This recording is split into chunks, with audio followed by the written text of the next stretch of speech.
ado, and in no particular order, let's get to know our speakers for the evening.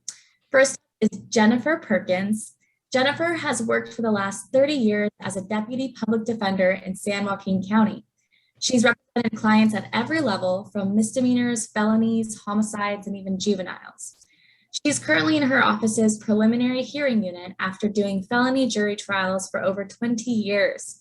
She's the representative from her office in some of their collaborative courts, including Veteran Treatment Court and PNCC, which is their Youthful Offender Diversion Program.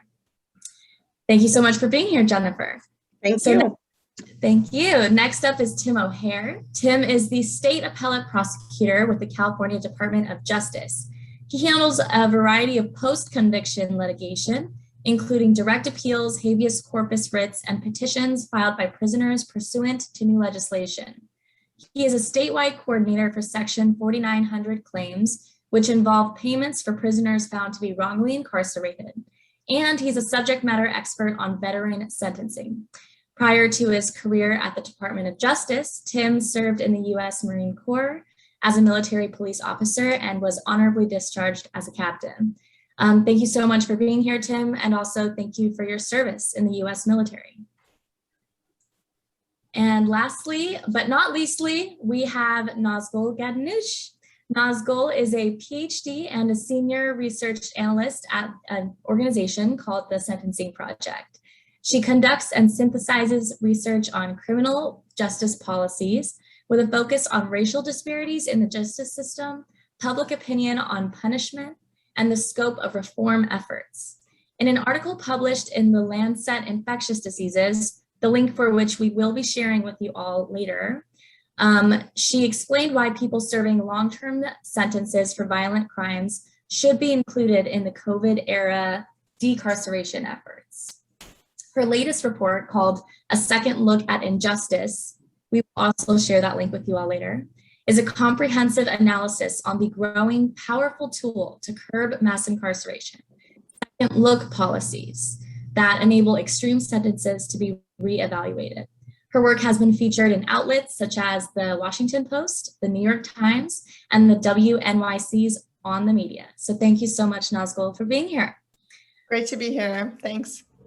And without further ado, let's get started on the panel, and I will pass the floor to Sean. Thanks, Sarah. So when we hear about sentencing, a lot of us might wonder, what does the sentencing process look like? Well, Jennifer, would you be able to enlighten us? Sure. So I can explain to you a brief overview of sentencing in this sense.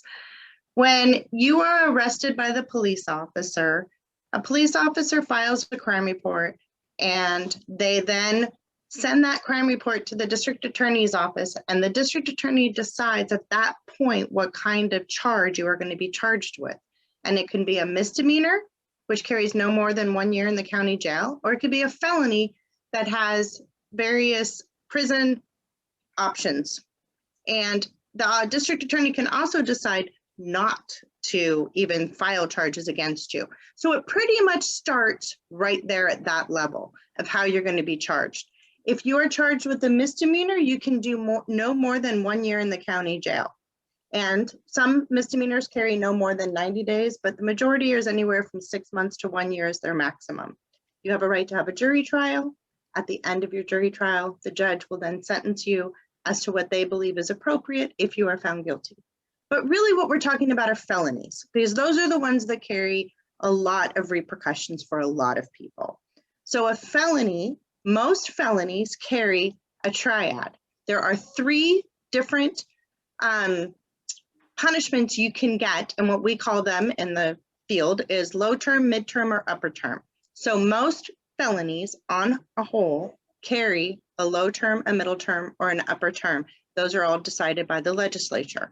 Then there are what they call enhancements, which can be for various reasons, including using a gun, causing great bodily injury, some other kind of enhancements like that. And that is what's added on to and in addition to your base term, which is one of the 3 triads that can be done.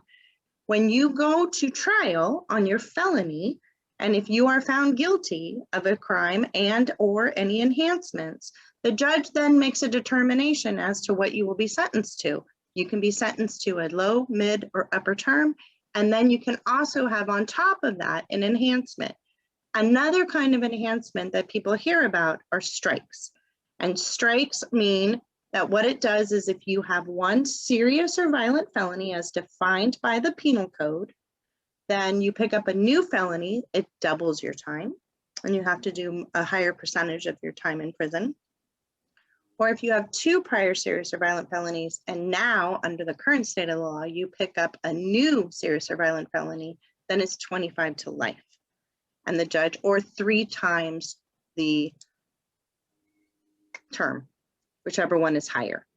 So the judge is the one that then imposes a sentence. Majority of our cases, however, are plea bargained out. You should understand that. So we play around with our sentencings. We play around with whether or not certain crimes can be dismissed, certain enhancements can be dismissed, or if they're called what they called stayed, which are they're not imposed, but you still admit to them.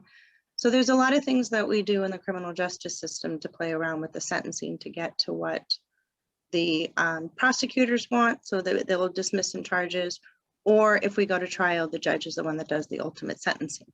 After trial, and after you've been sentenced, then your defense attorney, i.e. me, will then file a notice of appeal and have another attorney appointed by somebody in the appellate project to review the trial transcript to see if there were any errors. And that's when it gets handed over to Tim. Is that fair to say? Yeah, thanks, Jennifer. Yes. So as Deputy Attorney General, I see a lot of transcripts, and the last thing in the transcript is the sentencing hearing, and then the notice of appeal is filed. You can appeal from either a plea bargain or from a trial. Most of the appeals that we get are from trial, because if it's plea bargain, you're generally agreeing that things that happened in the trial court were correct. When you do go to trial, you get sentenced. You have a right to appeal. So you have a right at the District Court of Appeal level, which is also called the Intermediate Court of Appeal. You have a right to have your appeal heard. You can challenge the entire conviction, or you can challenge just the sentence. We see both. Whether it's part of the triad, for instance, if they impose the high term, if the trial court imposed the high term, and the defendant is saying, no, I should have been given the midterm, the low term, that can be appealed. If you were a strike, if you were sentenced pursuant to the 3 strikes law, you can say, hey, one of my strikes should have been stricken, and I should have not been punished under the 3 strike law. So those are all types of issues that might come up on appeal. If you lose that appeal, you can always go to the California Supreme Court, and you can always try to go to the California Supreme Court, I should say. So unlike the Intermediate Court, where you have a right to appeal, the California Supreme Court is what's called discretionary review. So the California Supreme Court is not going to hear your case unless there's an interesting and important legal issue that needs to be resolved. So typically this happens when we call it a split in the districts. If the court down in Los Angeles is saying one thing and the court in Sacramento is saying the complete opposite thing, that would raise a conflict that the Supreme Court would want to resolve. But typically speaking, just because you have a high sentence, or just because you think that the court got it wrong, the California Supreme Court 99 times out of 100 is not going to hear the case. Once you've exhausted your direct appeal, so again, once you've gone to the Intermediate Court of Appeal, you've lost there, you've gone to the Supreme Court and they said, we're not going to hear your case, or you've gone there and you lose there. Well, at that point, your case goes final. It's called a final sentence. You still have options. If you're sitting in prison, you still have options to try to get out before your sentence is complete. And the primary option there is called habeas corpus. And so you would file a petition for a writ of habeas corpus. This is called a collateral attack. And what you're essentially saying is that there was something outside of the trial record that happened that means that I shouldn't be sitting in prison right now. So the most popular example, a lot of people here might have been following the podcast Serial and remember Adnan Syed, who was in prison for murder. He had exhausted his direct appeal, but if you had really followed that throughout the news the last couple of years, you would have heard that he got his conviction vacated. And so that was on habeas corpus. And what happened was he had his attorney say, my trial attorney did not investigate an alibi witness. So that's something that happened outside of the trial that we didn't really, that didn't come to light in the trial phase, and so that was called a collateral attack. He ultimately got that reversed, and so his conviction stood. But that's an idea of what habeas corpus is. Sean, any Awesome. Well, thank you two so much for that introduction.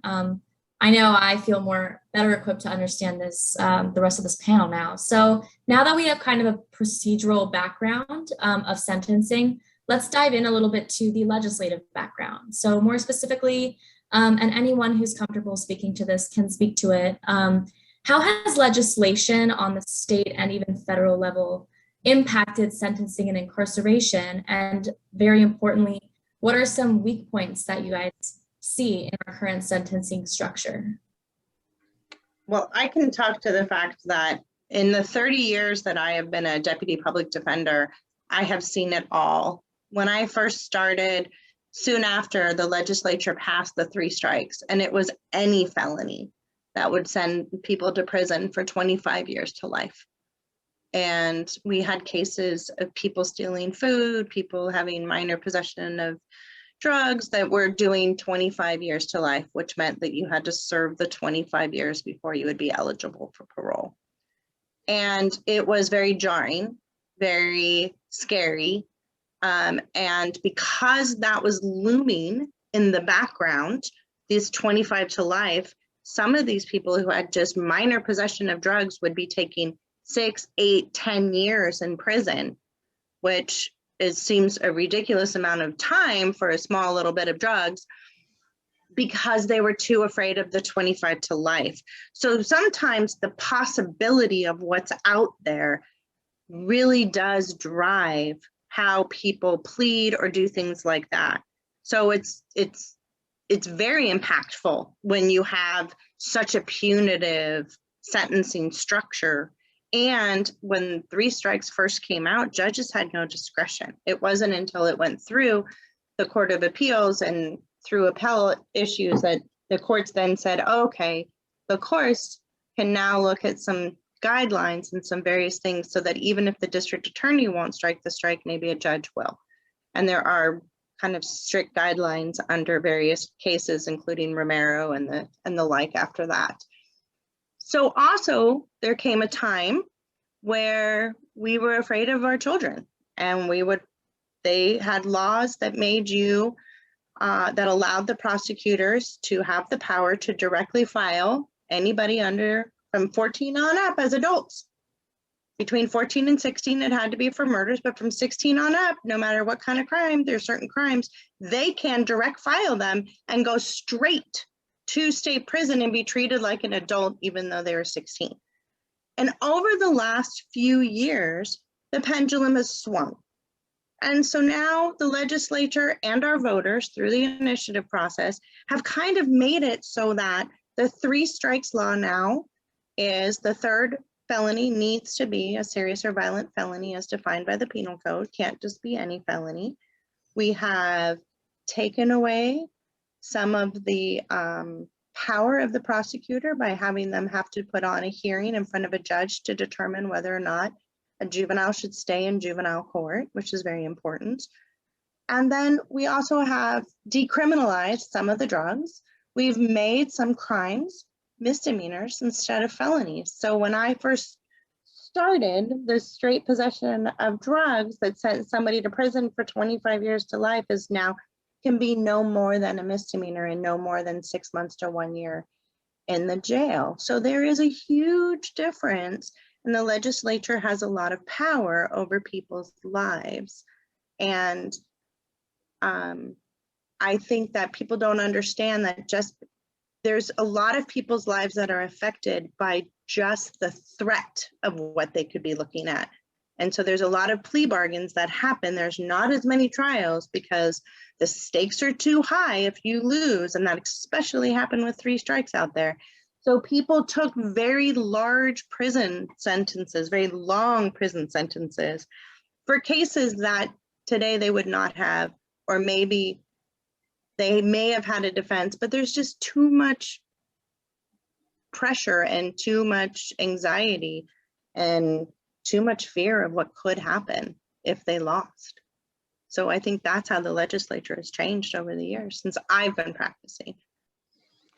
Yeah, it really is a pendulum. And you know, as Jennifer said, if you look in the 90s and early 2000s, that was the war on crime time, when everything was resolved by mass incarceration, and that really has changed. And so at this point in time, it's hard to put somebody in prison. You don't put somebody in prison anymore for drug possession or for shoplifting, or, you know, if it's under $950, it's very difficult to put people in prison. And the people that are serving long terms are the people who committed heinous crimes, first-degree murder with special circumstances, or you know, other types of homicides a lot of times, or rapes.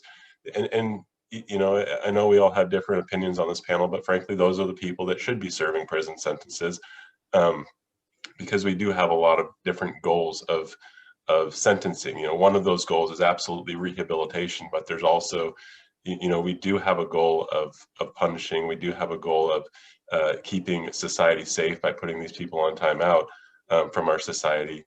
And that's, you know, I think there's 8 total that are officially codified in our rules of court. But the realignment acts, which Jennifer was talking about in the basically from 2012 to now, has drastically reduced our prison population and has really swung the pendulum in a direction that makes it very difficult to impose long prison sentences. Well, let me jump in here, and I know that Jennifer is going to have some responses. I've learned a lot from listening to you all, and I want to just provide a little bit of national context to say that California is a leader and has been a leader in decarceration in recent years. So the way that when we looked at the numbers for what things looked like before the pandemic, so by year end 2019, California had reduced its prison population by 30%. And since then, it's reduced it even more, and has been a leader in really reducing the number of people that are exposed to the virus behind bars. So I think that it's gotten actually close to the 50% mark in terms of cutting its prison population. And it's not alone, actually. There are a number of other states that have made significant reductions in their prison populations, like New Jersey, New York, have reduced their prison populations close to the same level as California, and they started earlier. And it didn't take a Supreme Court case to force them to implement a realignment law in order to do that. So, you know, California didn't do this on its own initiative. Largely, a bulk of this reduction happened because it had to adhere to an order to protect the health of people that are incarcerated. And so now California prisons have declined from about 200% overcrowding levels to about 135% roughly. So that's what we think of as progress. But I do want to add that, you know, California is also a leader in, I know that this is a point that can be made on many issues, but in many ways that California has been leading in reform, it also really led in terms of creating the original problem as well. And the 3 strikes law is such a clear example of that. And the way that things shifted in California has been illustrative for other states as well, because California used to have an indeterminate sentencing model where judges would decide and parole boards would decide when you could be released. And now largely people have determinate sentences that are largely defined by the legislature. Those determinate sentences ended up being longer terms than people used to serve previously and under the old model. Meanwhile, some people are still in the indeterminate model in California. People who have very serious convictions, also the people who have 3 strikes, have to go before a parole board in order to get released. And I want to just, you know, touch on what Tim mentioned, that a lot of these people that are serving very long sentences were convicted of serious violent crimes, in some cases heinous crimes.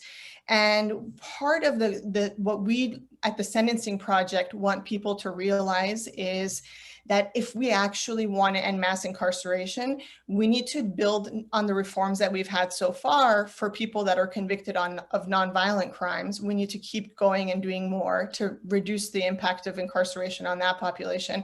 But we also really need to think about how long do we want to incarcerate people who are convicted of violent crimes, and including serious violent crimes? So right now, 1/3 of California's prison population is serving a life sentence.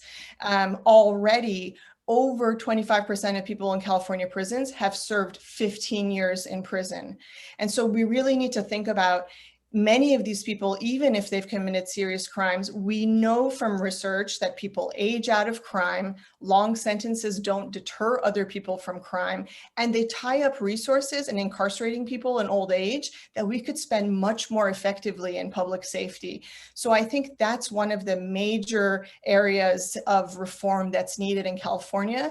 And it's partly a process of allowing people to come to the parole board earlier, expanding second look mechanisms, and very importantly, getting the governor out of the process. Because in California, if you have a parole, if you're granted parole by a board that's been appointed by the governor can second guess their decision and take your parole away if you have a serious violent conviction, like a homicide conviction. So I would say that's one very important fertile area for reform, which is difficult because these are very serious crimes. But if we actually put our thinking hats on and think about, do these people still need to be incarcerated? And is their continued incarceration the way that we can prevent this kind of victimization in the future? Then I think that helps to, lead us to what really should be happening to that population. I agree wholeheartedly. I also think that we need to have resources that help people when they do get released on determinate terms, how to integrate back into society. Because as Tim said, you put people in a timeout, but you know what? Unless you show them how to come back into society, that timeout, all it's going to do is create more problems in the future. And I respectfully disagree that it's hard to put people in prison, because unfortunately I see it daily. And I see it for crimes that I don't believe deserve prison, including, like, if you have a prior strike, you can never do the realignment as people hear about. So if you steal a car, you take a car for a joyride, you can go to prison for up to, depending on your situation, 6 to 8 years. And you know what? That's just ridiculous. And then we say, okay, here's your timeout, and now come back into society. But you now, as we talked before, you have a felony, you can't get a job, it's really hard, and there's not enough resources to let them back in. So what's happening is you're making people go to prison for long periods of time, but not giving them the resources to then integrate back into society.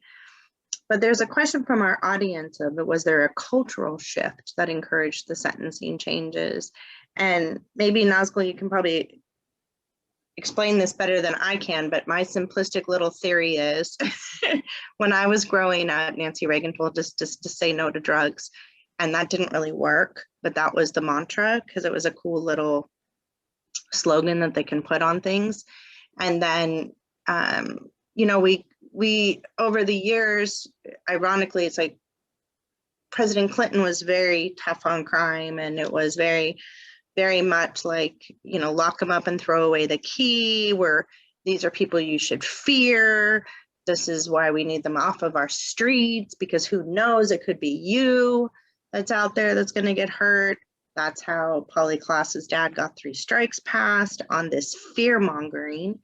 And then I think what happens is we start looking back and saying, we just can't lock people up and throw away the key. We do have to figure out a way to let them back in. We do have to find a way to not judge people on the worst thing they've ever done, and to give them a chance. And sometimes when you give people a chance, you will be surprised. And I think there is a cultural shift of, not all drugs are bad, not all drugs are good. That's not what I'm saying. But you shouldn't criminalize an addictive behavior. And that's where I feel like there is some more information out there for the general public about sometimes you should give them help instead of punishment, because an addiction is an addiction and it affects all parts of your life. But Nazgol, you probably can explain that better than I can in your research. Yeah, I think that you raise great points. I would just offer a little additional context, which is that I think part of what has helped to inspire that recognition and that skepticism about the war on drugs has been how expansive it has gotten and how it has also impacted a lot of white Americans. And as that's happened, people have become aware of, oh, this policy that we used to really disproportionately apply overwhelmingly on people of color, and we still do overwhelmingly apply it on people of color. But as it brought in more white Americans, especially middle-class people from suburban areas, started to have criminal justice contact, I think that contributed to a real, realization that, oh, we should move towards more of a public health approach, especially for people who, in terms of how we're handling drug use. There's still, not a lot of sympathy and not a lot of enlightened thinking about how to handle drug selling necessarily. But I think another part of that context has been the fact that crime rates have been falling dramatically. So until the pandemic, when homicides have started to go up, crime rates have fallen to about half the level they were at when they reached their peak level in the 90s. And so, whereas, people who are in their 40s and 50s might remember what urban areas were like in the 80s and 90s, and they were much more dangerous than they are now. I think that change and that comfort that people increasingly feel contributed to realizing that, oh, well, some states like California have also shown that you can reduce your prison population and still have the crime rate fall, just as New York and New Jersey have been able to show as well, and several other states. So I think that's helped to disentangle the connection between incarceration and crime. And then I would just also really emphasize, I think there's been a growing understanding of how harsh these policies are on people of color. And Michelle Alexander's book, for example, and I think it came out in 2010, that really was very eye-opening for a lot of people, and in particular, led people to really reconsider the war on drugs and its disproportionate impact on Black Americans in particular. Yeah, I guess the one thing I do want to just point out is in California, we're just not sentencing people to prison anymore for drug possession or for just minor drug use, and that's what Prop 47 did. And the same thing with low-level thefts. And so these are the types of crimes mostly that are happening over and over and over, and we're just getting hammered in the 90s. And that's why you hear about these horrible prison sentences for people who were using marijuana or using cocaine, and they were serving a long sentence, especially under the 3 strikes laws. That's just not happening anymore. There's also other programs such as the elderly parole program, which says basically if you do not commit first-degree murder, if you're 50 years old and you've done 20 years, you're going to get paroled, or you're going to have a chance to get paroled. And so that's why, again, the pendulum, in my opinion at least, has swung pretty hard in the direction of, in the opposite direction of where it was in the 90s and early 2000s. And I would piggyback onto that. There's also Penal Code Section 3051, which is about our youthful offenders.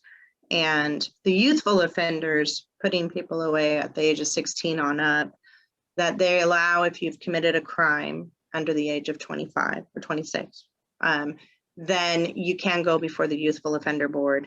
And I will tell you that personally, I have had 2 people go before the board, and they've both been released. And I represented them when they were 16 and 17 years old, and they got released in their 30s, and they're doing very well. But it was an extreme adjustment, and it's nice to see that what they did as a youthful offender, they saw what happened was wrong. They learned, they became more productive, and now they're doing better. And they've been given a second chance, where under the old laws, they would still be in there right now, hoping to be 50 years old to get to parole. And then we've released somebody out into the wilderness, as I call it, in their 50s. They're not employable necessarily. I mean, hey, where have you been for the last 40 years? That's, so I do believe that the pendulum is swinging, and I do think we realize that not only is our drugs and things affect people's behavior, but also these youthful offenders where their brains are not fully formed, that is huge. And there's been a lot of data on that. And I think that society is recognizing that as well. And so is the U.S. Supreme Court. And so is U.S. Supreme Court. Well, they did. Yeah, I mean, there's more restrictions on youthful offenders that wouldn't apply. Age 18 is a hard line that the U.S. Supreme Court has drawn. But as far as imposing lengthy, what they would call, so the U.S. Supreme Court said LWOP, life without parole sentences, can't be imposed on juvenile offenders, and neither can equivalent of LWOP, which would be things like 70 years or something like that. Yeah, and California has been a leader in terms of its youthful offender parole hearings and really putting into statute the idea that people who are emerging adults, so they're not considered juveniles or young people under the age of 18, but they're under the age of 26, the brain is still developing, really recognizing the science that this is a population that's especially amenable to rehabilitation and change. And it's inspired legislation like in Washington, D.C., where I live now, where we have a second look law that if you were convicted under the age of 25 for any offense, so it doesn't, no exclusions, and you've served 15 years in prison, you can request a judge to resentence you. And we would, love to see more states move in that direction. But in terms of recommended next steps for a place like California that has been a model in terms of reform in this area, is to recognize that the criminological research and legal experts also, so for example, the American Law Institute that writes the model penal code recommends that everyone be eligible for consideration of release, reviewed by judges after 15 years of incarceration. No exclusion for the type of offense, 15 years. And so we really, I think, need to recalibrate. We at the Sentencing Project try to encourage folks to realize that 20 years of incarceration should be enough. Within 20 years, the prison system should be able to do whatever it needs to do. And for most people, it really is enough incarceration. So we need to sort of expedite when parole hearings happen, when judges can review people, and not exclude anybody from that process, because everybody is able to change. And when you talk about some of the most serious crimes like first-degree murder, it's obviously, it's sort of it's a scary idea. It's a devastating crime. It devastates, a family that's been impacted by that. But it's important to realize that, when you meet people who've committed those kinds of offenses decades ago, you meet someone who's mature, who's middle-aged, who's, some of these individuals are incredible leaders in their prisons. Some of them are recommended for reductions in their sentence by their warden. So these are the kinds of people that we're talking about. And in some cases, they're supported by prosecutors, they're supported by the victim's family even. And so we need to create the possibility for individuals like this that can demonstrate their rehabilitation and that are serving as role models and mentors in prison to be able to return to our communities and be able to contribute more broadly than they have been, rather than to keep them incarcerated. So I think California has been moving in a great direction in many ways, but there's still more to do. There's still more ways that California can be a leader.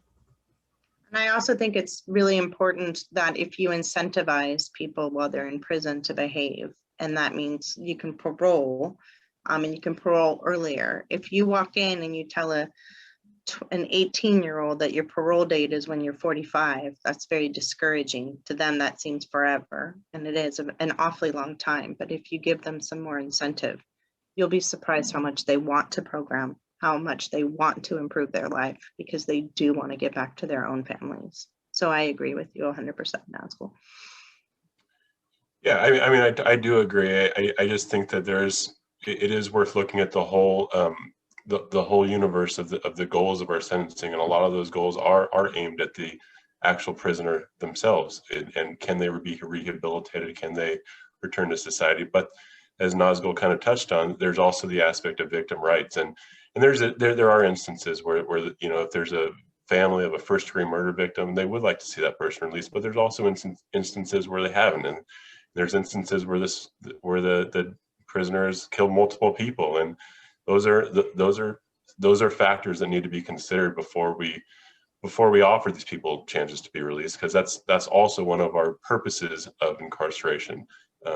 It is punishment. It is making the victim whole, as well as its rehabilitation and preparing them to be released. I agree with that. One thing I would just add to that to consider, because I've been giving this question a lot of thought, because we advocate for ending life imprisonment, and the kinds of crimes that we talk about when we talk about life imprisonment are typically crimes that involve victims and victims' families who are suffering from very devastating crimes.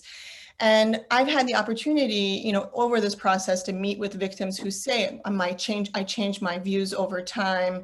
You know, I wanted this person to be in prison forever, and I no longer want that. So that's a possibility. And I think it's incumbent on us to think about how can we move the criminal justice system in a direction that helps more victims reach that point, give them the kinds of services that helps them to recover. So I think that's one point that I would make. And, you know, in California, a state where we have over 5,000 people serving life without parole sentences. When I listen to Serial and Adnan Syed's case, I would often think about, aside from the question of innocence or guilt, why is he serving a life without parole sentence? You know, why not limit his sentence at least to something more reasonable so that he has the possibility to demonstrate rehabilitation and be released? But in California, we have over 5,000 people serving life without parole sentences, no possibility for them, no realistic possibility to demonstrate rehabilitation and be released. And now I'm forgetting my second point. Oh, so in terms of, you know, I think that we need to help victims to give them the kinds of services that can help them to get to the point where they can be comfortable when the person is not a public safety risk to be released. But sometimes a victim will disagree, and it's not necessarily the case that if the criminal justice system and the courts have decided that the person is safe and doesn't pose a risk, their continued incarceration is not necessarily the right decision in that case. I mean, I think that's the trickiest outcome that we would like to avoid, but we do make that decision when it comes to the death penalty, right? Our country and California has moved away from executions.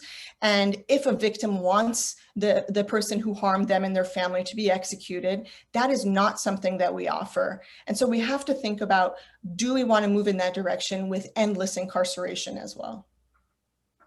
Yeah, and the death penalty is an interesting one, because like you said, we don't use it in California. I think our last one was in 2006, and Governor Newsom has recently put in the moratorium on the death penalty. So we're not going to, at least during his term, however long that may be, we're not going to use it. But with that said, we do have the law on the books, and the death obviously is a very final sentence. There's no parole hearings at that point. There's nothing else. And so when you move somebody off death row and you move them to LWOP, there are victims out there that want LWOP to mean exactly what it is, which is life without parole, and they don't want to have to think about this person coming back into society. But yeah, as far as the death penalty, we're not using it in California, and it ties up in my office, which is the appellate prosecution office. It ties up a quarter of our litigation, and it's pointless. It's basically a life without parole sentence that has heightened levels of litigation required, because it is technically a death sentence, even though we know we're not going to use it.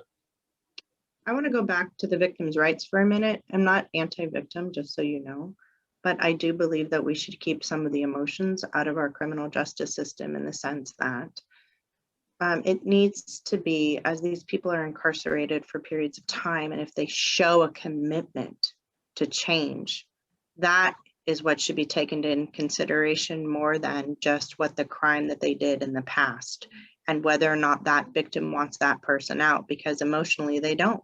And I get that. But what we need to focus on is, in some ways, the criminal justice system should not be based on emotion. It should be based on the laws that are there, the facts that are there, and go from there. That's not to say that victims don't have a say, because they do, as to whether or not there are crimes, and whether or not they're going to, they do get a say in sometimes the negotiations of whether or not a case is going to go to trial or not go to trial. But, you know, it's hard, because once a person has been incarcerated and is in our Department of Corrections and is given resources to try to better themselves, and they take advantage of those resources so that they too can become a more productive person, that's where I feel like there needs to be the disconnect. The emotions need to be out of it. That doesn't mean that they shouldn't be able to come to the parole hearings and say their piece. But at the same time, you have to say, let's also look at what this person has done, because these long sentences, locking people up and throwing away the key, we realize now with our shift in our society that that's not the answer. That our state, the people of California paying for these people to be incarcerated for the rest of their lives is also something people don't want to do. But we need to find a way for a happy medium of, look, this person has changed. And yes, you know what? You're never going to get your loved one back. And that's going to be so hard. But how can we work together? And as Nazgol said, how do we get resources for these victims so that we can show them, like, let's learn to integrate people back into society after serving time, because it's better for the whole of society, not just for one person or one victim. So I know that they have a say. I think they should have a say, but I do believe that emotions shouldn't play as big of a part as they do, because we need to focus on making people more productive in our society. Yeah, I mean, sorry, Sean. I wanted to bring up, what does reintegration to society look like, and what does it mean to have, a criminal record, be it a felony or not? What are the long-term consequences, collateral, for example, of? Well, job. Getting a job with a felony is close to impossible. Voting, housing. It affects everything. It affects everything. And if you are in your time out for 10, 15 years, how do you explain that to somebody when you go to get a job? There are resources. There are programs within the Department of Corrections where they are trying to give people some kind of job skills and hope that that then transfers over when they get released. But the biggest one is we have prisoners who fought on the fire lines, and everybody is well aware in California that our fires are out of control. Today, especially, we were just talking earlier about how much smoke there is in the air. That just tells you how much fire is out there. And they use inmates to fight fires. They pay them a few cents a day to do that. It saves the California a lot of money because we have more firefighters that are willing to fight. But the problem is when they get out of prison, they cannot then apply for a job to do what they were doing while they were in prison because they have a record. And there is legislation that is trying to be passed to change that. But that in and of itself is just unbelievable. Like, last week, we thought you were capable of fighting a fire while you were in prison, but now that you're out, you're incapable of fighting that same fire, which, by the way, is probably still burning. So that doesn't even make sense. And that kind of puts it into perspective, what's the problem. But transitioning out is very hard. I want to believe that there's not as many resources as we should have to integrate people back. And the big one is, unless you're really housed and you're stably housed, it's hard to then move on from there to get jobs, to be able to take care of your family, to do it.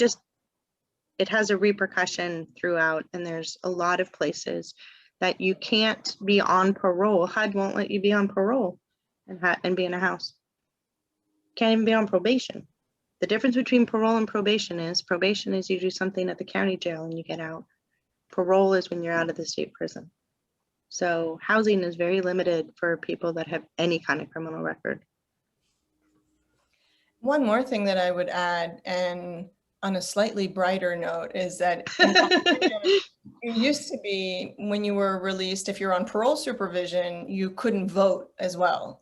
You've also faced that restriction. Correct. And that's changed. So that there's been some progress there where it was Proposition 17, I think it was, in 2020, where voters, voters overwhelmingly approved allowing people to be reenfranchised when they're living in the community and they're on supervision. So that's a great step in the right direction, especially as we advocate for voting rights around the country, not just around the area of, around the issue of felony disenfranchisement, but more broadly. But this is, you know, people who are lose their voting rights as a result of their contact with the criminal justice system is part of this bigger project that we have to face as a society of helping everybody have and protecting their democratic rights, their democratic rights of participation.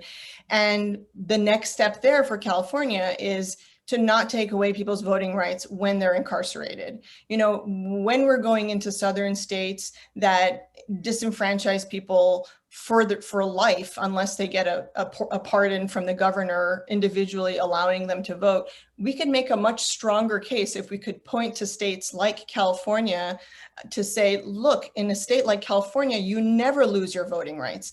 And that's the direction that Oregon is moving in toward. There's a movement right now to make sure that people never lose their voting rights, because part of what happens is when you take away someone's voting rights, they might not know when they regain it. A lot of people, even, you know, if they will decline to vote because they're afraid of getting prosecuted if they make the right decision about whether or not they're allowed to vote.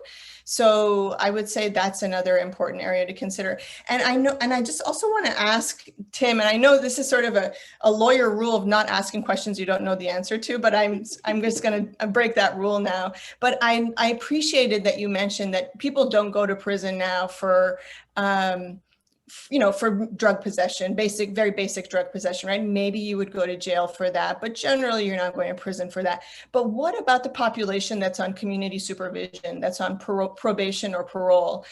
In many states, even if the state has decriminalized marijuana, if that population is caught with marijuana on their person or in their system, that's a technical parole violation, probation violation, and they can get reincarcerated, sent to prison because of their underlying offense. And so I'm wondering if Tim or Jennifer, if you could sort of shine light on this, has drug possession been scaled back enough in California so that if you're on community supervision, it doesn't impact you? Or are we talking about just the initial offense, not leading to... It'll still be, most of the time, it'll be a parole violation. In California, when we're talking about marijuana, the laws are changed so significantly, where Jennifer would probably know a little bit better than I would, as far as whether or not if you pop on a marijuana test, if that's going to be a violation. I know I've seen some cases where the judge has expressly said that you know, this was a medical marijuana case, but where we'll allow you to go to medical marijuana, use your medical marijuana while you're going through rehab. And so I have seen that. I don't think that's the norm, but I've seen that. And I'm guessing California is about as far forward as you're going to find in the country. But Jennifer might have more to say on that. Do. As to just being under the influence of marijuana and having THC levels isn't necessarily going to put you back into custody. However, having little bits of marijuana, little bits of other drugs, methamphetamine, cocaine, heroin, opiates, I can keep going, but you get the gist. That will put you back into prison. Now, you're interchanging some words, so I'm going to try to explain.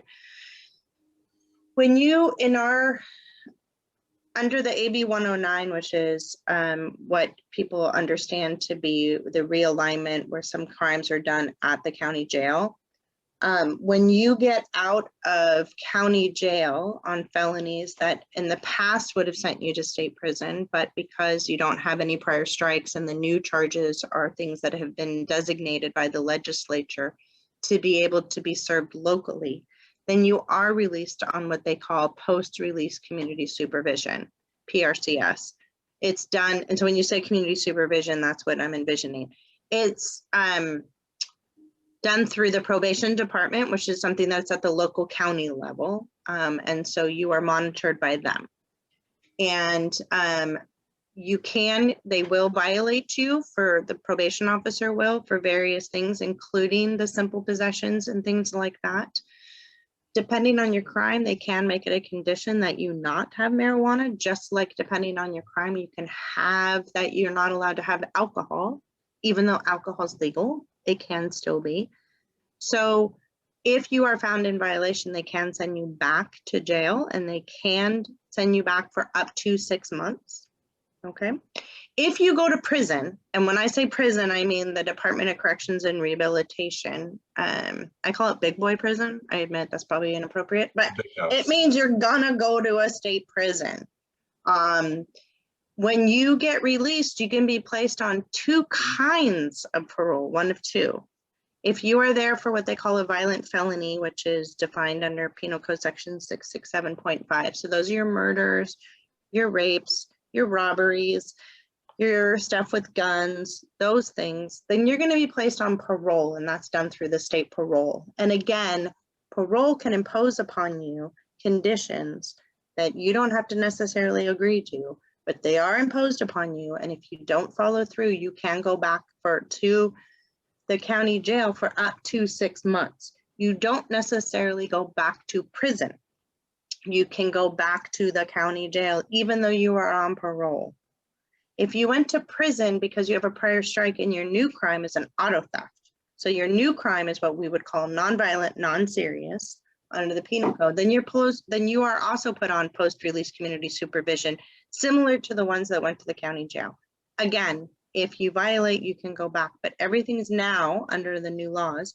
You do your violations at the county jail rather than at prison. In the past, you used to go to prison for anywhere up to 1 year for having not reporting, absconding, that's absconding as they call it, and various things. So you can go back to jail for drug possessions, and they are new misdemeanors, but you're not necessarily going to go back to state prison unless you have more drugs, like that are more like possession for sale or sales of drugs. Does that clear it up? Thank you. All right, so moving forward, discussed a lot of reforms that have happened in the past, a lot of great reforms that have happened in the past. And we've also still discussed some shortcomings, and clearly there are reforms still to be had. And a lot of these reforms come from the legislature, and the legislature is picked by the electorate. However, it is probably safe to say that a majority of the electorate is not as informed as they could be or should be about the criminal justice system and the sentencing system to make these decisions. So what is 1 or 2 really solid pieces of advice that you'd want to tell voters so that they can make better decisions when voting for the legislature? And as a follow-up question, what are a couple of big reforms that you want to see happen in the near future? I'll go first. I'll just talk about what you can do. It's easy and great to say you need to read up on everything and get different sides. You should have people over that are different, have different philosophies than yours, and be willing to listen. So what I do with a group of people that I know, there's 10 of us, and every time there's an election, we divvy up the initiatives and the people, and we each present different ones, and then we sit around and discuss it.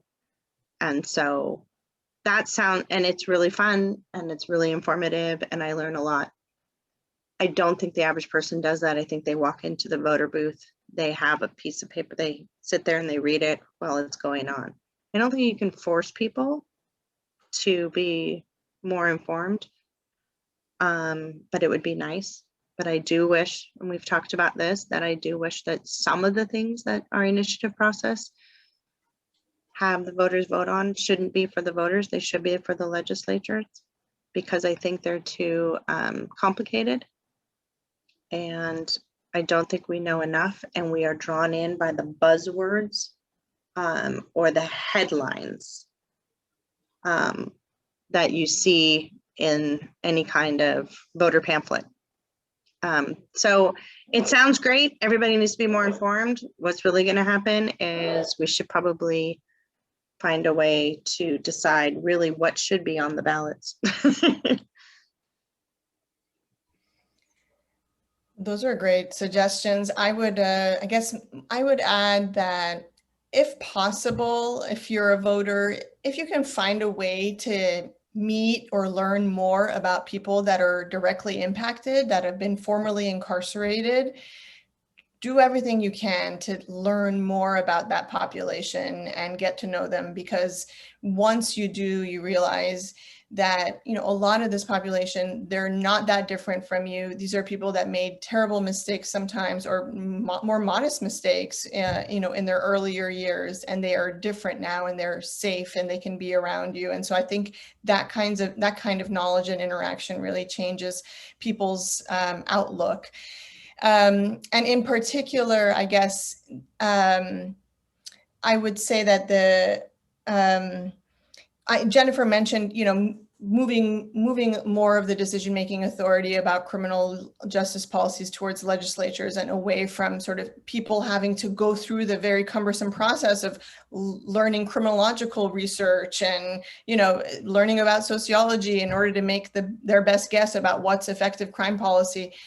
I would say that in addition to, you know, empowering our legislators to do that kind of hard work, we need to also move some of the authority away from them and towards judges. You know, we need to give judges more discretion, because they are the ones that are, to some extent, more insulated from the politics of what we're talking about, and to some extent, insulated from what sometimes ends up being skewed media coverage around these issues that really, you know, get people agitated and get them supporting policies that are not actually the best effective ones to address public safety. So, so I would say, you know, trying to let the people that are sort of closest to the situation, that have the least amount of politicization, make the decisions, and giving judges more authority. And finally, my wish list in terms of a reform is one that was recommended by the Committee on the Revision of the Penal Code, which is to build on California's current second look law. And this was AB 2942 that was passed in 2018. This is a law that allows prosecutors to initiate resentencing when people have been serving a very long time, to request a judge to reduce their sentence if they think that they are not a public safety risk.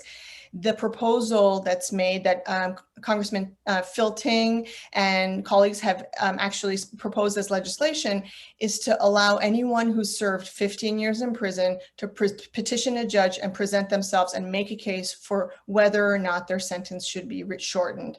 And so I would say that is a really important bill and important idea to get us to scale back extreme sentencing. And I'll kind of piggyback on what Nazgol said about putting the discretion in judges' hands. And I think a lot of recent legislation has done that, as far as firearm enhancements, for instance, used to be, and then those can carry really long sentences. Those used to be mandatory. If they were pled and proven by the prosecutor, they would have to be imposed. That's no longer the case. It's now in the discretion of the trial court. The same thing, you know, this was a while ago, but with the 3 strikes law, even if you're a 2-strike offender going and you've been convicted on your 3rd strike, the judge has the discretion to strike that strike, and they look at factors related to the defendant themselves and then the crime that they committed in making that determination. And so I do think California, I know this isn't probably the most popular opinion, but I do think California is in a pretty good spot right now with sentencing. I think the pendulum has swung pretty hard in one direction.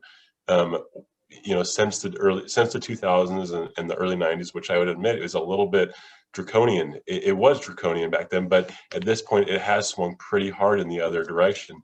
And one thing to always consider when you have laws like Prop 47 that come down that change a lot of the thefts, for instance, from to make virtually everything a misdemeanor if it's under $950, that causes a lot of crime that maybe didn't happen before. There's law enforcement agencies that simply won't prosecute these crimes anymore because it's too many, and people will go in and steal a bag of peanuts because they know there's no punishment that's going to come from that. And that's just one of the counterbalances to things like realignment acts like Prop 47. But again, I do think on whole, these have been beneficial. These have been extremely beneficial. They've reduced our prison population significantly. And I think right now we're in a pretty good spot in California sentencing. I still believe, I know the other panelists would disagree, but if you do commit a first-degree murder, that's it. I mean, you know, you get 25 to life, and at 25 years, you have your chance to be paroled, unless there's other offenses. But there are certain crimes that I do believe do deserve very lengthy sentences. You took somebody else's life. That person will never have a chance to re-enter society. So the crime should, or the punishment should fit the crime in that scenario. There's a question about how do you make sentencing more fair without constraining the judges? I don't have the right answer to that, but I think part of my job is to educate the prosecutor and the judge about who my client is and to humanize them, because there's usually more to them than just that bad act that they've done. And it's important that the judges have discretion when I have the ability to explain or to describe who my client is. And I think what happens in our criminal justice system, and as a public defender, and my caseload is very high, that to take a deep breath and remember to humanize people, and to remember that the person sitting next to you also has a family, also has things going on in their life. And I think if you can explain that to a judge and to the prosecutor, that they might be able to have more leniency in their sentencing and to give the person a chance. And I hear Tim and Nazgol talk about judges having more discretion, and I think of the people in the courtroom, that would be good, because I think it shouldn't be solely in the arms of the prosecutor, which I really believe they have the most power in the courtroom. And I think most people are very shocked to hear that. But it, like I talked in the beginning, their power begins at the beginning when they make a decision as to what to charge you with, be it a misdemeanor or a felony, and it just can cascade down from there. So I think it's real important that judges have the ability to be the moderator in there and to make choices. I have issues with the fact that you don't believe that the judges' positions are politicized, because in California, they very much are. You're up for election. We've had Supreme Court justices recalled, Rose Bird and et al. Then we had a very contentious recall of a judge in Santa Clara County for what people believed was an improper sentence. And ironically, most people who had that opinion and voted, they didn't sit through everything. They don't know all the facts. They didn't read the sentence. They didn't read the probation report prepared by the probation department in that case, and where they recommended probation. And that's what the judge followed, and the judge is the one that lost his job. For a period of time there, judges then became gun shy to do anything. They'd rather err on the side of caution than go out on a limb. So that there needs to be some changes there as well. I do agree with you that judges need some discretion and they should be able to use it. I just want to see more judges use that discretion and not be afraid of the consequences. Point very well taken. I appreciate your adding that note about, that was Judge Persky in Santa Clara, Yes. and that was the Brock Turner case, Correct. right? And Yes. that was a situation where you had the public defender in his county saying, this is a great judge, actually. This is a judge that treats people, that is one of the most fair judges that we have, and he should not be recalled. And despite that advocacy, he was still recalled. But I just meant to say that the judge is more insulated than a legislator, but there's still a long way to go to improving that and allowing judges to make decisions without having to worry about a recall and without having to worry about re-election concerns, like you were saying. I would say, you know, when we think about how do we make decisions more fair, a lot of times when people think about, well, let's sort of make sure that judges are have their hands tied to some extent by mandatory sentencing, by sentencing enhancements that prosecutors can bring in. What a lot of times they don't realize is how much that just transfers power from judges to prosecutors in terms of how they're charging, whether they're bringing charges that trigger mandatories and long sentences, and what kind of plea offers they're making, and the way that the potential sentence that is a result of the charging decisions that they make lead people to take pretty bad plea offers with relatively lengthy sentences, like Jennifer was describing earlier. So I think the more that we can really begin to think more critically about the power of prosecutors in the courtroom, but also beyond that, because prosecutors don't just operate in courtrooms, they also advocate for the kinds of laws that they want on the books. And so increasing an expectation that prosecutors join in the effort to scale back excessive sentencing and join in the effort to re-envision what public safety looks like. Do we think that, you know, if we think, you know, if you're a person who's employed full-time and you have a decent salary, and if you have a stable home, is the thing that's preventing you from committing theft over $950 the threshold of, you know, where felony lies? Or is it that you don't need to do that because you have what you need to buy those things? You know, is the fact that your child's not getting in trouble, is it because of, you know, the sanctions they might face in the juvenile justice system? Or is it because they have a stable community, well-funded education system from their schools? So I think that increasingly we really need to think about, I think we all share the same goal of preventing people from harming each other.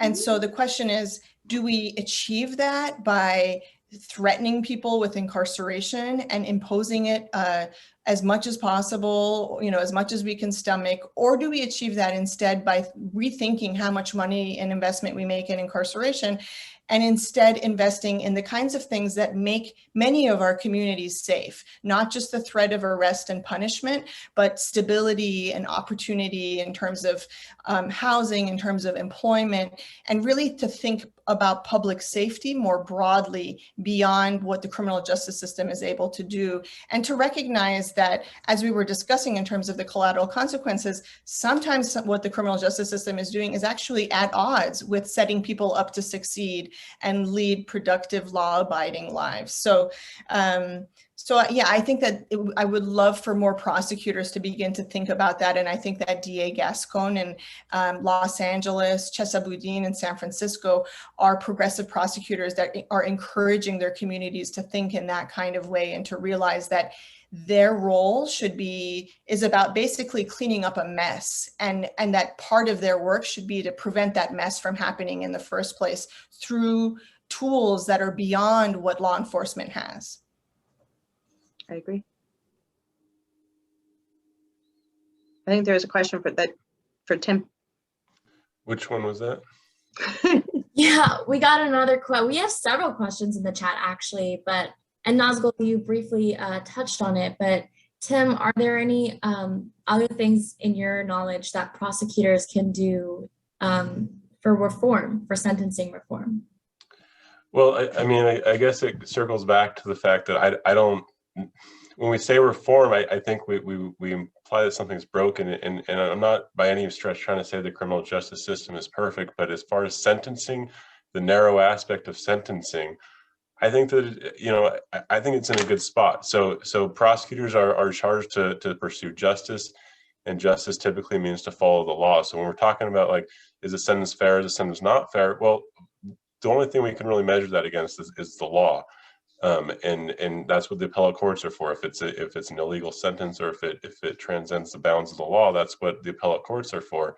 But as far as what the prosecutors can do, it is important that we have prosecutors vigorously enforcing the law, because then otherwise we have sentences like the Brock Turner sentence, where, you know, that was a case of judicial discretion, where, you know, it was just too lenient, and the prosecutors doing everything they can. But there are cases like that. There's a lot of cases like that where that's what we're looking for from the prosecutor. We're looking to put, you know, if rudimentarily saying it, we're looking to put the bad guys in jail, and it's an adversarial system where the public defender or the defense attorney is advocating the opposite, and somewhere hopefully in the middle we meet.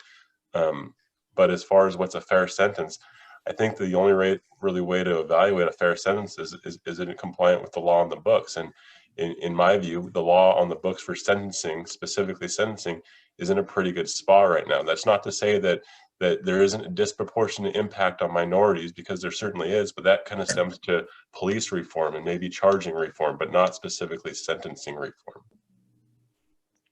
I think part of the problem is that there's a disparity among prosecutors. If you're charged in my county, San Joaquin County, which is where I practice, versus Sacramento County, versus San Francisco or Los Angeles, you can commit the same crime in each jurisdiction and be sentenced differently. And I think that's where the disparity comes in. And that's where the prosecutors are using their discretion differently. Yeah, and part of that though is like in Los Angeles, for instance, you just can't prosecute certain crimes because you have so much on your plate. Whereas if you go up the street to Ventura County, you have a lot more time to prosecute certain crimes. And so there's absolutely a disparity. And if you commit the crime on one side of the county line versus the other, there's going to probably be a disparity in how it shakes out. That said, we do have, like we talked about earlier, we do have triad sentencing. We do have prescribed sentences for certain offenses that are aimed at uniformity. And so charging is absolutely, that's probably a whole nother conversation, and it depends on the resources of the department that you're being, charged by. But if we're looking strictly at sentencing, if you commit a robbery in one place versus another place, there's a triad for it, and so you go by, and it's fairly uniform. Well, I would love to hear how Tim and Jennifer sort of think about how this plays out legally, but one of the issues that I think about a lot is criminal history and how that drives people to have a longer sentence, and how that ends up resulting in people of color having longer sentences. So we think now, and I think we're all in agreement, that there was a draconian era, right? And we disagree to some extent. We disagree about whether or not we're still to some extent in that era, but we think that there was a past draconian era. People picked up criminal histories and records during that era. And when they come into the system now, those criminal histories result in them getting longer sentences, generally speaking, right? And I would love to hear you sort of articulate whether or not that rings true. And that ends up being a sentence that's fair in terms of the laws on the books, but it's a sentence that results in longer prison terms for people of color, particularly African Americans. And so, for example, right now, in terms of the numbers, California's prison population is 29% Black, and the state of California is only 7% Black, right? And so that's a big gap in terms of the population of the state and the population that's incarcerated. And so many factors drive that: prosecutorial discretion, what's going on pre-trial in terms of detention, and what kind of plea offers they accept. But criminal history is also driving that. And it can be something that we look at and say, legally it's fair, but it does have this disparate impact. And we do see that there is a problem in terms of how people picked up criminal histories. Yeah, and there has been a movement in California. So when we're talking about priors, we're talking about prior strikes, we're talking about prior serious or violent felonies, which are 8 priors, 5-year addition to the base term. Or there's also what's called B priors, which are lesser offenses, non-serious, serious or violent felonies that are 1-year prior. And we've pretty much gotten rid of the B priors. Those don't really exist anymore, except in certain circumstances, certain limited circumstances. With the other offenses, let's talk about the 3 strikes, for instance.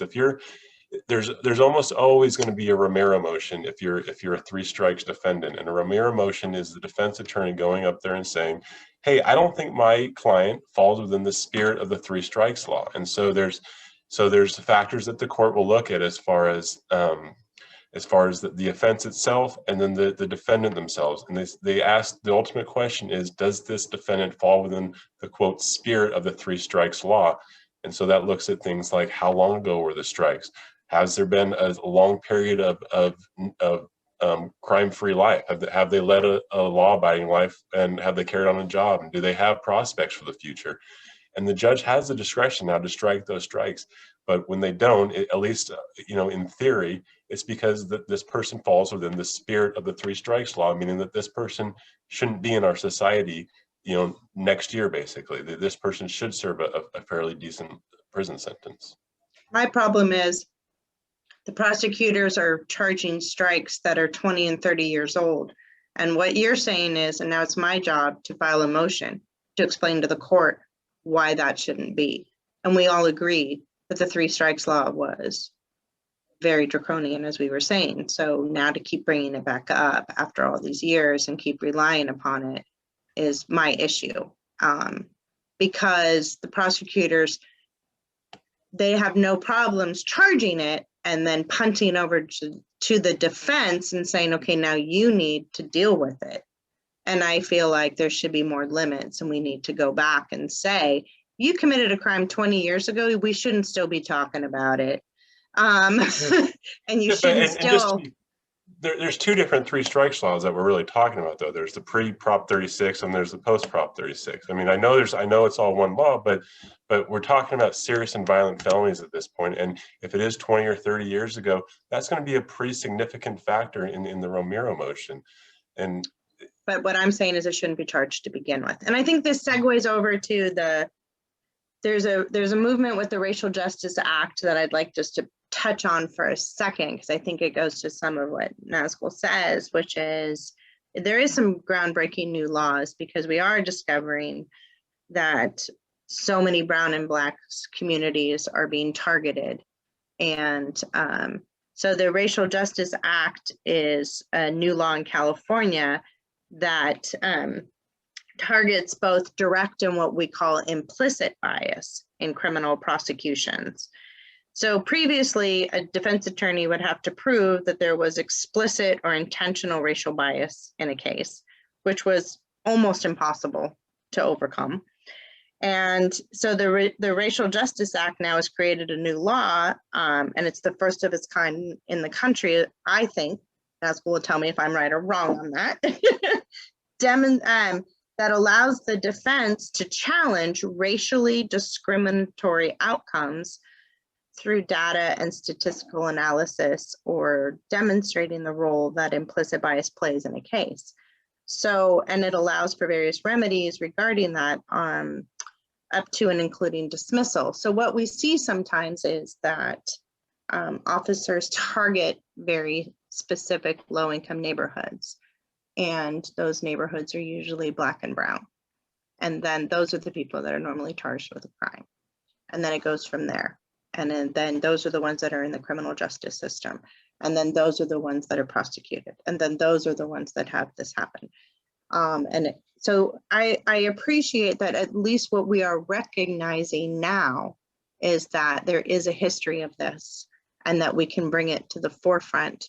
Whereas before, we all thought it was happening. We all had this impression it was happening, but now we get to bring it into the forefront.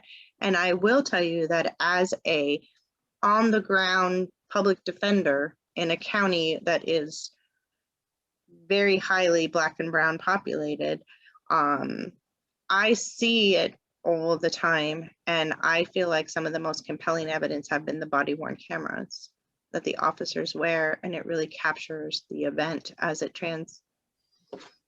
transpires. And it's chilling in some ways of how people are treated. And reading a report in black and white is different than actually seeing it in person. So I think that hopefully it will allow for us to bring some of these injustices to the forefront and have people really talk about it and say, look, let's stop. Let's stop targeting these neighborhoods. And so I think that's important, and that's a good area that needs to be developed even more. And Nazgol, you kind of touched on it a little bit before when we talked about the book, that I'm blanking on the name that my children had to read in high school. Michelle's book. What's the name of the book? New Jim Crow. Mm-hmm. That's it. Sorry. So it kind of starts there And then meaning, I think it's bringing more people are aware of it than they were before that book came out. And now it's kind of infiltrating or coming into our legislature by enacting like this Racial Justice Act, which I never thought would ever be a possibility when I first started. It's a very exciting reform, and it's the only Racial Justice Act on the books right now. North Carolina a couple of years ago had this kind of legislation, but when Republicans took over their legislature, they overturned this law. But it was one that people that were on death row would use to challenge their sentence by pointing out that they were sentenced, they were given a harsher sentence because their victim was white, for example. So California's law really builds on that and expands on that. But I would, I guess I just want to add that, just make a plug for my colleague, Nicole Porter, has done quite a bit of work on racial impact statements and the way that some states now have this kind of racial impact statement analysis when it comes to criminal laws, to take a look at their analysis, to take a look at the legislation so that there aren't unanticipated racial disparities that result from them. And increasingly, we think as an organization that this kind of analysis should be retroactive. Let's look across the board at some of these sentencing laws and look at how they're disproportionately impacting people of color and change sentences that have already been handed out accordingly, so that it's not on a case-by-case basis necessarily. And I guess I just want to add that I think that kind of approach would be helpful in California, because during this period of time in California, in 2006, the prison population was over 170,000 people, and now we're just under 100,000, but it's starting to climb up again. So that's a lot of change. But during this time, there have been different analyses of whether or not the racial disparities in incarceration have declined. So Public Policy Institute of California has done an analysis, and they found there have been some improvements in reducing and narrowing the gap, but others have looked at the numbers differently and found that there has not been that much progress during this time. So fewer people of color are impacted, but overall, there's still overwhelming disproportionate impact on Brown and Black communities in the state. And so I think it's really important to realize that we can't just scale back incarceration levels. We really have to have a very explicit plan to reduce racial disparities. We can't just hope that it happens along with general reforms. But also, I think it's also important to realize that if we manage to iron out all the disparities within the criminal justice system, we would still have a disparate impact on communities of color, because communities of color have higher rates of serious violent crime. And tackling that problem is beyond the justice system. It goes to issues of equity, socioeconomic inequalities that we face. So we really need to tackle that as well. And so there's another book that I just want to mention that James Foreman Jr., who's a law professor, has written. It's called Locking Up Our Own. And it's how during this era of mass incarceration, Black Americans have not been as supportive of harsh penalties, but there have been certain times, and Black leaders in particular have supported some of these harsh policies. But if you look at surveys, and if you look at what the Black leaders actually during this era have said, and if we listen to our Black leaders now, they also call for Black Americans and people of color and their leadership call for not just harsher sentencing and having the criminal justice system deal with these problems that they disproportionately face, but also addressing the root causes of these problems that they're facing. So making sure to invest in rehabilitation and in crime prevention. And that part of what they asked for, we have not delivered. Our government has not effectively delivered to make sure that there are equal opportunities and equal access to education. We have not done enough there. And that's something that we also really need to do if we actually want to fully iron out racial disparities in the criminal justice system. I guess the only thing I would add is that I absolutely agree with Nazgol. I mean, the sentencing is a very reactive remedy. It's the crime has been committed, and what do we do now? Whereas there are certainly things that we can do on the front end before that happens to improve our communities if we have disparate amounts of crimes being committed in certain communities, there are things that we can do to get in front of that. But when we do get to the point of sentencing, at that point, we are in a reactive point. Can I quickly answer this one question about AI tech in sentencing? There isn't any role for AI tech in sentencing, except maybe what you can do is troll the data and come up with more explanations, but I don't think you should dehumanize. That's the AI tech. That's my own personal, but I don't know. I would agree. I think Tim agrees. Yeah, it is. It's such a personal, unique. Yeah. Every case is different. We absolutely want uniformity in sentencing. That's one of our major goals in sentencing. Again, that's why we have these triads rather than just these indeterminate sentences for everything. But we don't want to automate it because everybody's different. There's cases where probation is appropriate, or not Brock Turner. But there are other cases where probation is something that we should be doing in lieu of prison, and there's other cases where that's absolutely not the case, even though the crime is still, a robbery or a burglary, whatever the case is. Well, we only have a couple minutes left, but I wanted to give an opportunity for any of the speakers to mention current initiatives, organizations that they are part of or work with towards sentencing reform. Maybe if Nazgol wanted to mention the Sentencing Project. Sure. So we at the Sentencing Project have a campaign to end life imprisonment. So if you'd like to learn more about that, check out our website that's dedicated to that issue. It's endlifeimprisonment.org. And in California, one of the organizations that we've recently been working with and I have written about that I encourage folks to get to know more about is For the People. It's an organization that's run by Hillary Blount, and she was instrumental and a major leader in the second look reform that passed in that state and that will hopefully get built on. So those are some efforts that I would plug.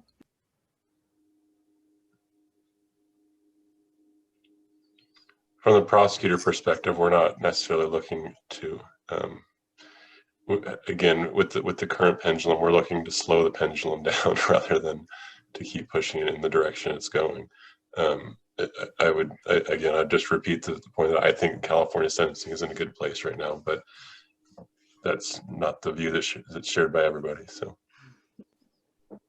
In the public defender's office, I know that at least in my public defender's office that we do have a new position that is dealing specifically with the Racial Justice Act. And so it's kind of interesting, and we are going to flag cases that we believe need to have a look at for any kind of implicit bias or actual blatant bias. And we are having an attorney that is being brought in just solely to do that. And I'm looking forward to it because I think that'll be really good. Wonderful. Thank you all so much for your contributions, for plugging your initiatives, and most importantly, thank you for participating in this panel. I think I speak for everyone, but I'll speak for myself when I say that this was a really interesting panel, and I really value that everybody had different and equally valuable perspectives and opinions and experiences. So just to quickly close us out, we are going to be sending a follow-up email at the end of this panel with a recording of the panel, as well as all of the links that are in the chat right now regarding articles, books, organizations that were mentioned during this panel. Also, be on the lookout for the third and final installment of our criminal justice series with Policy Nerd Nights next month, which is going to be about police reform. And we briefly mentioned it actually during this panel. And I think that sentencing is largely influenced by and intersectional with policing and police reform. So if that's interesting to you, please join our Slack, join our mailing list, be on the lookout, and we'll be hosting that panel in about a month. Sean, anything else you'd like to add? Thank you to all of our panelists. Once again, for attendees, you'll receive links that were mentioned today. You can always visit our website, levelupcalifornia.org. And I look forward to seeing you at a future Policy Nerd Night event. Oh, and also please follow us on social media. Policy Nerd Nights is relatively new to social media, but we are on Twitter, Instagram, and Reddit, all under the handle Policy Nerds. So connect with us, let us know if you have any questions, and thank you all so much. Thank you, everyone. Thank you.